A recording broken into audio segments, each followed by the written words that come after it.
প্রথমে রাহিমা বলে তার একবারই বিয়ে হয়েছে। অভিযোগ করছে আপনার অন্য একজনের স্ত্রীকে ভাগিয়ে নিয়ে আসছেন। আচ্ছা, অভিযোগটা কি সত্য? জি না। এটা কি আপনার প্রথম স্ত্রী? জি। আপনার স্ত্রী কি এর আগে বিয়ে হয়েছে? জি না। এর আগে কখনো বিয়ে হয়নি? জি না। কটা বিয়ে হয়েছে মোট? আমার একটাই বিয়ে। আপনার প্রথম স্বামী কি যে মারা গেছে না, মনির চেয়ারম্যানের ভাই? হ্যাঁ, ওটা তো মারা গেছে গা, এখন তো প্রথমই সে। একটু আগে তো বললেন যে আপনার এই প্রথম বিয়ে। না, সে তো আমার প্রথম বিয়ে করছে, কিন্তু এখন তার হাজবেন্ড নাই, বেঁচে থাকতে কথা ছিল। এছাড়া আপনার সঙ্গে কি আপনার রিপন নামে কারো বিয়ে হয়েছিল? না তো। চিনেন রিপন নামে কাউকে? না। ফিরোজ নামে কাউকে চিনেন? না না, কি বলে এগুলা? ওনাকে চিনেন? হ্যাঁ চিনি তো, আমাদের মহল্লার। ওনার সঙ্গে আপনার বিয়ে হয়নি? না, ওনার সাথে আমার বিয়ে হবে কেন? আমাদের মহল্লার তো। বিয়ে হয়নি? না। এর সঙ্গে আপনার বিয়ে হয়নি? এর সাথে আমার বিয়ে হয়নি, সে আমার সাথে চিট করছিল ওখানে নিয়ে, আমার ক্যাসেটও আছে, কিন্তু বিয়েটি হয়নি। আমাদের কাছে যদি কোনো বিয়ের ভিডিও থাকে বা বিয়ের কাবিননামা থাকে সেটা কি হবে? না, ভিডিও কাবিননামা করলে সে আমার সাথে চিট করছে।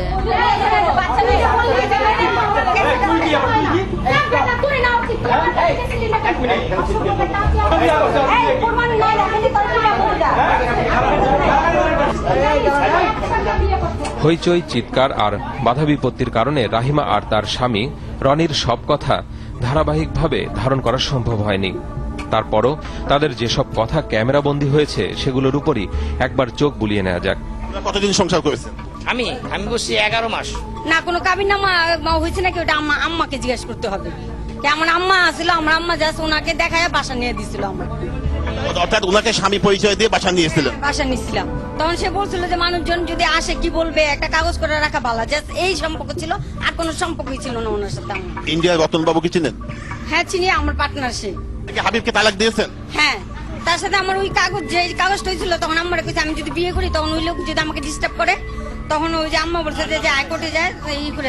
আপনি হাবিবকে তালাক দিয়েছেন? হ্যাঁ, ওনার সাথে আমার ডিসমিস হয়ে গেছে। আমি বিয়েই যদি না হয়ে থাকে তালাকটা কেন হবে? তাল্লাক ওটা আমরা আম্মা বলতে পারবে।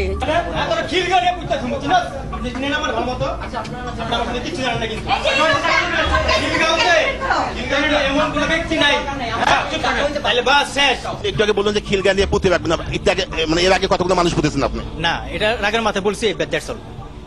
দর্শক, একের পর এক বিয়ে করে কি কি অপরাধমূলক কর্মকাণ্ড করেছে রুমা তা দেখছিলেন এতক্ষণ।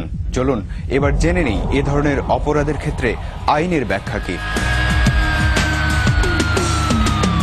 আপনারা এতক্ষণ ধরে যে প্রতিবেদনটি দেখলেন, সেই প্রতিবেদনে কি কি ধরনের অপরাধ সংঘটিত হয়েছে সে বিষয়টা নিয়ে আমি আলোচনা করছি।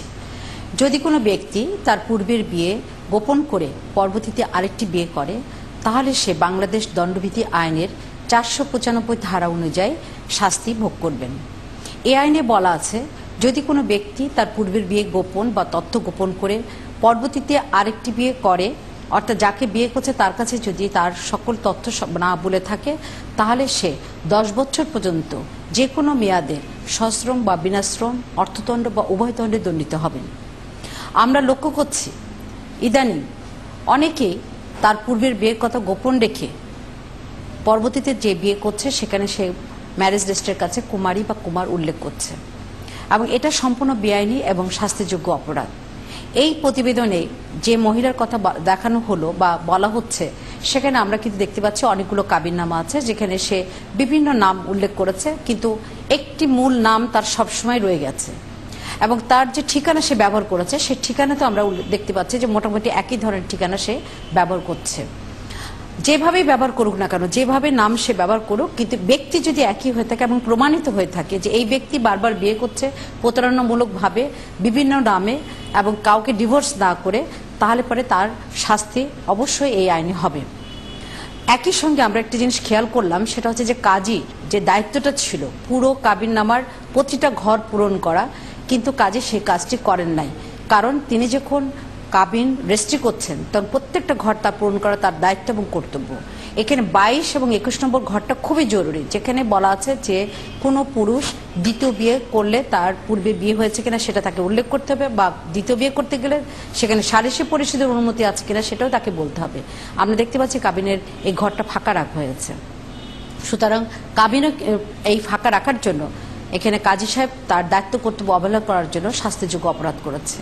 সুতরাং বাংলাদেশের আইন অনুযায়ী কোনো মহিলা তার স্বামীর জীবদ্দশায় আইনসম্মতভাবে বিবাহ বিচ্ছেদ না ঘটিয়ে যদি আরেকটি বিয়ে করে তাহলে সেটা অবৈধ এবং শাস্তিযোগ্য অপরাধ। এবার বিদায় নেবার পালা। পরামর্শ, সমালোচনা আর অপরাধের খবর জানাতে লিখুন এই ঠিকানায়। প্রযোজক ক্রাইম ওয়াচ, এনটিভি, বিএসইসি ভবন, 102, কাজী নজরুল ইসলাম এভিনিউ, কারওয়ান বাজার, ঢাকা 1215। ইমেইল করতে পারেন এই ঠিকানায় crimewatch@ntvbd.com অথবা crimewatchntv@yahoo.com। সবাই ভালো থাকুন।